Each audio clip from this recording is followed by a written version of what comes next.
Samsung Galaxy Watch 4 Classic is Samsung's latest premium smartwatch, and this is the larger 46mm version. It's got the addictive rotating bezel, a gorgeous 1.4-inch Super AMOLED display, and a lot more. So let's jump into it and see what we get. Since we only get the necessary accessories, the box it comes in is quite small. And inside we find another box and the watch. The small box stores the accessories, and all we get is a charger and some documents. This is a magnetic wireless charger, so there's no connectors on it or on the watch itself. One thing to note is that there's no power brick included, so we have to use a phone charger or charge through a power bank, laptop or something else. First I must say the watch looks amazing in stainless steel, but there's also a black version, and we have two sizes to choose from. There's a smaller 42mm version, but I went for a larger 46mm. It's certainly not a small watch, but it's also not too big, and I feel the size is very good for my wrist size, which is 17.5cm. Moving over to the bands, I would expect something more premium on a watch like this, but what we get are these silicone bands. They are very soft and comfortable to wear, so in a way they do a very good job, but they just don't feel as premium as the watch. And honestly, I'm not a big fan of this color. Around the back we have Samsung's bioactive sensor, which now lets us measure blood pressure and ECG, but more about that a bit later. As I said earlier, this is a stainless steel case and it looks absolutely gorgeous. Personally, I usually choose stainless steel instead of black watches, as I think it looks a lot more classy, especially on round watches. On the side we have two steel buttons, and the top one has a red stripe around the side. The display is a 1.4-inch Super AMOLED with a resolution of 450 by 450 pixels, and is protected by Gorilla Glass with DX. It's a very sharp and bright display, so using it in bright daylight is no problem at all. And even better, it's an always-on display, so we can see the time and more without turning on the display. Around the display is a rotating bezel, and it's got a very satisfying click when rotating. It also makes navigation a bit nicer as it's quicker than swiping, and the screen is not always blocked by a finger. Of course we need to connect the watch to a phone and set it up, but the process is so easy I'll skip over most of it. First turn the watch on and go through the steps, choosing language and so on. And if it doesn't automatically pop up on your phone, just connect manually through the Bluetooth menu. Most of the process is automatic, so all we need to do is click through them. Mostly it's just a series of clicking next and accept. It may take a while, but it's very easy. Now that it's set up, let's have a look at Wear OS version 3 and how to navigate through the system. On the screen we have 4 directions for navigation. On the left side we find the notifications, so this is where we can see missed calls, messages and so on. On the right side we have the tiles, and we can choose what we want to see here and not by adding or removing items. To go back we can also use the physical buttons, and the bottom one works as a back button. Just as on a phone, the quick settings can be accessed by dragging down, and here we have several pages of different settings that can be customized as well. To find the apps we drag up, and here's all the apps that are currently installed on the watch. Overall, Wear OS is perfectly smooth and fluent all the time, so it's a pleasure browsing through the different menus and apps. To go back in the menu we have 3 options. Swiping from the left side will go 1 step back. The back button will take us 1 step back for each click. And the top button will take us all the way back to the watch face. If you use Samsung Pay, it can quickly be accessed by holding the bottom button. Sadly, it cannot be mapped to open Google Pay, but the top button has a double-click function that can be mapped to open any app. As you may already know, Google Assistant isn't yet available for this watch, but they say it's coming. For now, we have Bixby and we can hold the top button to activate it. Bixby actually has a lot to offer, but I'm not going to go too deep into it in this video. Subscribe to my channel in Spanish. Suscribirse a mi canal. When it comes to watch faces, we do have a big selection on the watch itself, and even more can be downloaded from the app or Google Play. We have all sorts of styles like classic analog, analog in combination with other functions, full digital ones and so on. It's also possible to customize most of them by tapping the Customize button below the preview. On the analog one, we can change the background to a few different colors, we can change the style of the hands, and we can choose what info the extra fields in the middle will show. The always on display on this watch is a dimmed down version of the active watch face. Some of them look exactly the same as the normal watch face, and some of them change a bit. It can for example be a black and white version, or have some other smaller differences. Just be aware, the always on display will eat quite a bit of battery. The tiles we saw earlier are also optional, meaning we can choose which ones we want to see and remove the rest. The first one on my watch shows today's steps and which days I have reached my goals. The second one shows today's results with graphs going all around the watch, and clicking any of the tiles will open a more detailed view.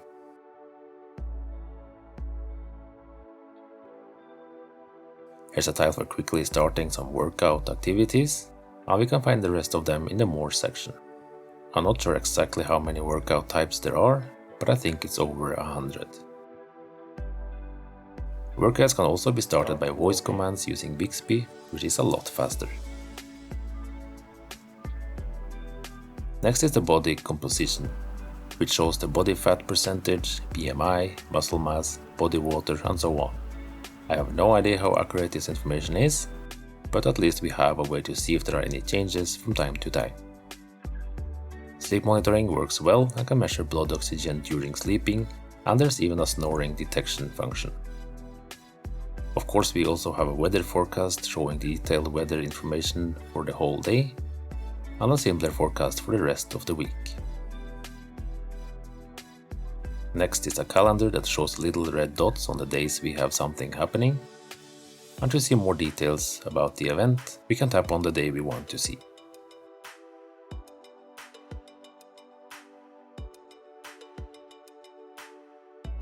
Heart rate is quite standard. It shows the last result, and going further down, we have a graph for the current day. The Galaxy Watch 4 can measure blood oxygen both during the day and automatically at night while sleeping. It can also be started manually whenever you want to. Stress measuring can be measured automatically or manually. There's blood pressure and ECG, but they don't show any information as it's just a shortcut for measuring. One important thing to note about these two features is that they will only work if you have a Samsung device, simply because the app is not available on other devices. When a watch has finished whatever it's doing to measure the ECG, the result will be sent over to the phone, so we can go there to see the results. Inside the Watch 4 Classic and standard Watch 4 we find Samsung's latest 5nm dual-core processor, called Exynos W920. Combined with 1.5GB of RAM and 16GB of storage, it does a fantastic job. The experience is perfectly smooth with no lagging or stuttering. One of the most used functions for me is reading messages and other notifications on the watch. We can of course read the whole message and see smileys and sometimes even pictures in here.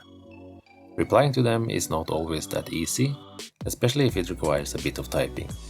We do have a few options to reply though, so it's not as difficult as one may think. We can use speech to text, which is probably the easiest and quickest, or we can send voice messages, which will send a voice file, or write a message in handwriting, which will convert it to text, or use the keyboard. I usually use speech to text as it's the easiest and quickest way to respond, and it works very well. Handwriting also works well, but it's not as quick. Most of the health and activity data is collected here in the Samsung Health app. Everything from steps, exercise history, sleep data, heart rate, blood oxygen, and so on can be found here. After starting an activity, we can see some data while still being active, but more is available after completing it. On the watch we can see the main summary with some nice graphs, heart rate zones, and a map at the bottom. If I want to see all the details right away, I can easily go to them by clicking the button at the bottom, and it will open the activity on the phone. Next we have Google Maps that can be used directly on the watch.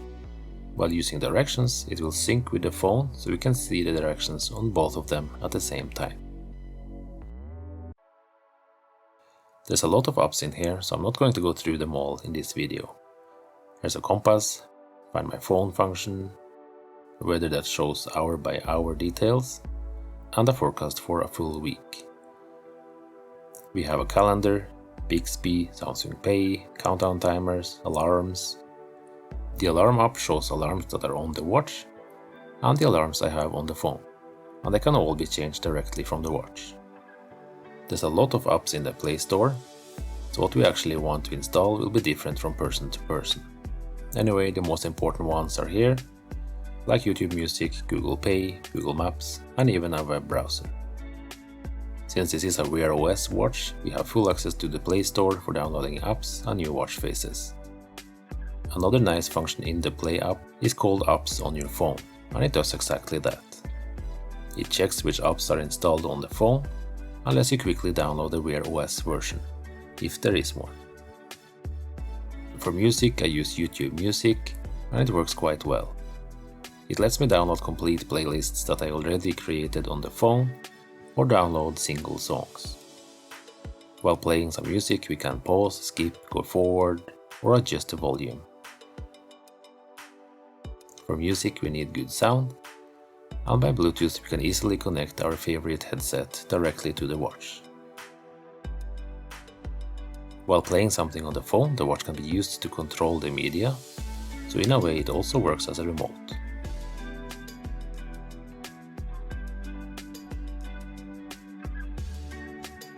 Since this is a full smartwatch, we can of course make and receive phone calls, and the call quality is surprisingly good.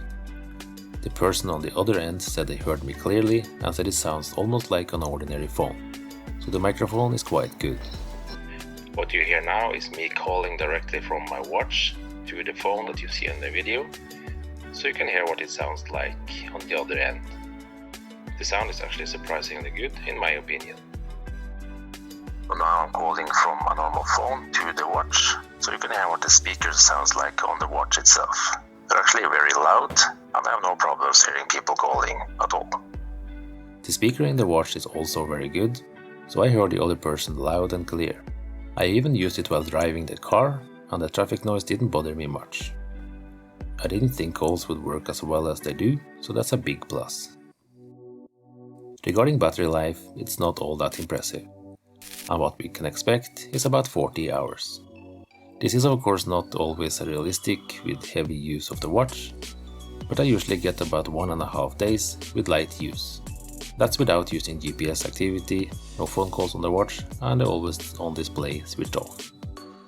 Using activities with the GPS will of course eat battery a lot faster, and using the always on display will eat its share as well.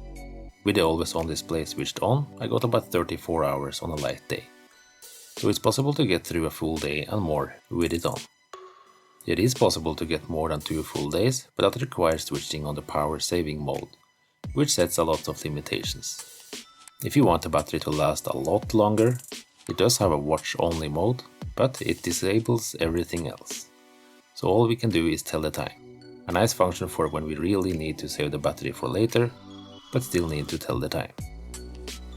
Moving over to the app, or maybe I should say apps, because there are 3 of them. First we have the Galaxy Wearable App, which is where we go to change some settings, menus, or get a new watch face. There are quite a few watch faces to choose from here, and we can easily install new ones from the list, or go get some third-party ones from Google Play. It's also possible to rearrange the apps menu to get it in the exact order you want it. Just hold and drag the one you want, and move it somewhere else. The same is possible with the tiles, so we can move them around. We can remove those we don't need, or add some we do want. And again, the same is possible in the quick panel. We can change most options directly on the watch, but sometimes it can be easier to just open the app and go to the watch settings. There's everything from notification settings, where we can choose which apps we want notifications from. We can choose to not get notifications at all while using the phone. We don't really need to see the same notifications in 2 places, so that's quite useful. We can choose if you want to sync the Do Not Disturb settings, and so on. We have all the sound, vibration and display options in here as well.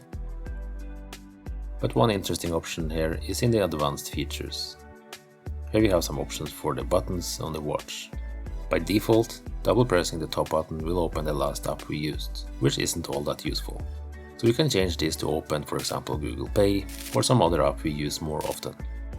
For long press we only have two options, and that's Bixby or the power menu. The bottom button can be set as the back button or to show a list of the recent apps.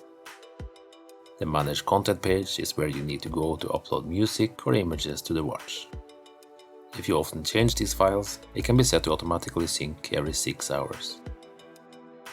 There's also some settings for account and backup, accessibility and general settings. Moving on to the next app, which is Samsung Health. This is where you'll find all the activity data, and the front page shows a nice summary of the day. Here's steps, daily activity with graphs shaped as a heart, exercise. It's possible to add what we eat into the app to get control of our calories. It's not a function that I have used, but it looks like it's got a good list of products and meals.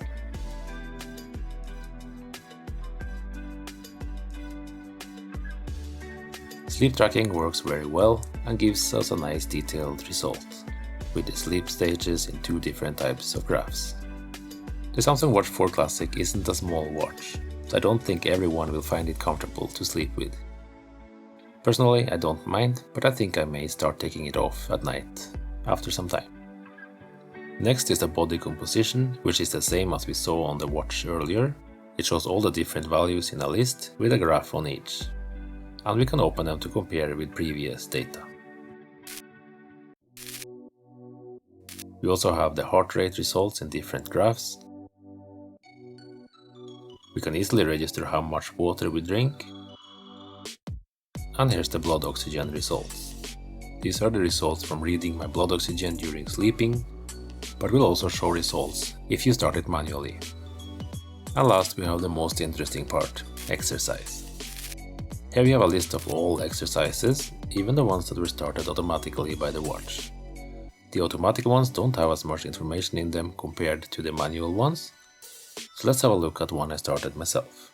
The watch has a built-in GPS, so we get a nice map of the activity, and below we have graphs showing speed, elevation and heart rate, all in one view so it's easy to compare.